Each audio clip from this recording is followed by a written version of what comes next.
The pendulum of the kitchen clock sliced through the midnight silence, its steady rhythm the only thing I could focus on as I avoided my partner's gaze. Our celebratory meal sat untouched and freezing on the tabletop, ignored for hours.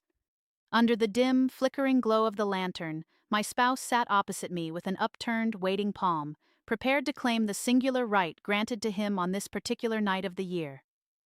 Having been raised within an Old Order Amish community in Lancaster County, I now speak openly about the hidden realities we were forbidden from discussing. For those who value an authentic perspective on this way of life from someone who lived it, sharing these reflections helps bring hidden truths to light, and it makes me wonder how many people realize that a husband in that world held such a unique privilege. An extended hand across a dinner table might suggest a dark or ominous narrative, but the reality behind this practice is far more intricate and unexpected than it appears.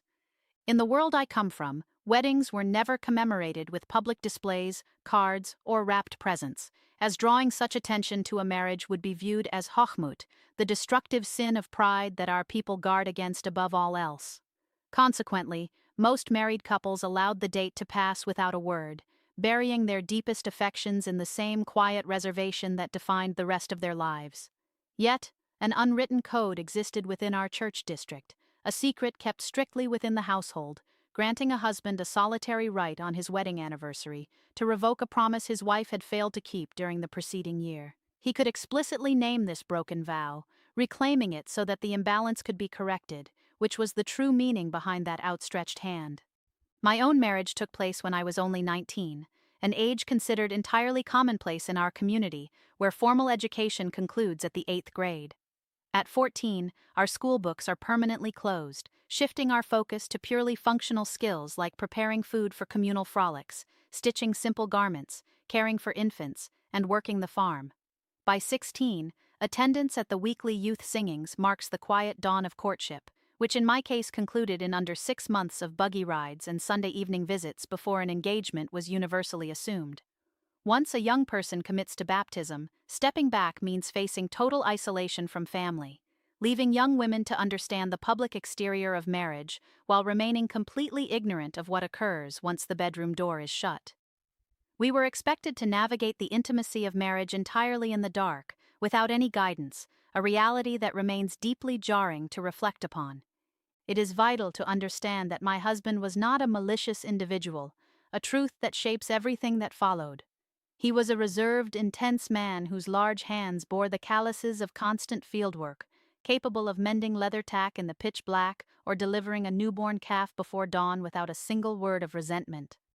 On the morning we were wed on plain wood benches inside my family's home before hundreds of guests, the bishop delivered a sermon focused heavily on Gelassenheit, emphasizing the submission of a wife and the absolute leadership of a husband. While I knew I could manage the endless physical labor of baking and early morning milkings, I was secretly terrified because I had no comprehension of what this man would require of me in our private life. When our initial anniversary arrived the following autumn, the ancient tradition had entirely slipped my mind until my husband sat across from me after the children were asleep, waiting with folded hands. Earlier that year, during a difficult spring when our funds were depleted by the high cost of crop seed, I had given him my word that I would not ask my family for financial assistance. Like all men in our culture, he carried a deep sense of vulnerability regarding his ability to provide, and accepting charity from his in-laws represented a humiliation he could not endure. However, with winter approaching and my toddler needing footwear, I secretly accepted $40 from my mother in her kitchen and kept the encounter hidden. In a small community, true secrets do not exist, only realities that have not yet been openly voiced, and when the custom allowed him to reclaim that broken vow, he reached across the table and softly asked me to return what was owed. Assuming he was demanding the $40, my chest tightened with panic as I calculated how to produce money we simply did not possess, and I began to weep out of fear that I had failed him and would have to pay a terrible price. He observed my tears for a long moment before uttering words that have echoed in my mind every day since, explaining that he did not want the money, but was instead taking back the restriction he had placed on me. By reclaiming the vow, he was permanently releasing me from the rule, granting me full permission to seek my mother's help whenever it was required. It required years of professional counseling after escaping that world to comprehend the true mechanics of what occurred that evening. From an outside perspective, the ritual seemed designed to strip something away from a wife, which was exactly what I dreaded. But in its traditional essence, it offered a husband a rare opportunity to lift a weight he had inflicted upon his spouse. It allowed a man to dissolve a restriction or a demand he had previously enforced, and that night, my husband utilized this right twice. After dissolving the restriction regarding my mother, he remained motionless as the lantern cast elongated shadows across the room and the livestock stirred in the barn, before confessing in a strained voice that there was another matter to settle. He admitted that on our wedding night, he had demanded submission simply because it was the doctrine passed down by the bishop and his own father, rather than from any personal wisdom. He renounced that hierarchy completely, stating he desired a partner by his side rather than someone beneath him, expressing a profound exhaustion with the burden of absolute leadership and a wish to share life's weight equally. Sitting in that dim space, I experienced a depth of crying I had never known before, caused not by grief, but by the overwhelming liberation of being restored to my own personhood by a man who was just as restricted by our society's expectations as I was. Yet the following day brought the immediate return of routine before the sun rose, requiring me to tie my apron, milk the herd, ignite the stove, and tend to our child without anyone ever acknowledging the profound shift that had occurred. In our culture, deeply personal encounters are kept strictly confidential, sealed away within the home forever. A close companion of mine had entered her own marriage 2 years prior to mine, and years later, while whispering in her pantry to avoid being overheard as we prepared dough, she shared her own experience with the anniversary ritual. Her spouse had similarly extended his hand across their table, but rather than offering liberation, he utilized the tradition out of his own deep insecurities to rescind a freedom. He had previously given her permission to sing during her daily chores, but on that night, he officially revoked that joy, ensuring that her kitchen remained entirely silent for more than a decade. This realization made me see that the ancient custom was neither inherently moral nor corrupt, but acted simply as an instrument that mirrored the character of the individual wielding it. In the custody of a compassionate partner, it became an avenue for granting freedom, while in the grip of a severe man, it became a method for stripping autonomy away.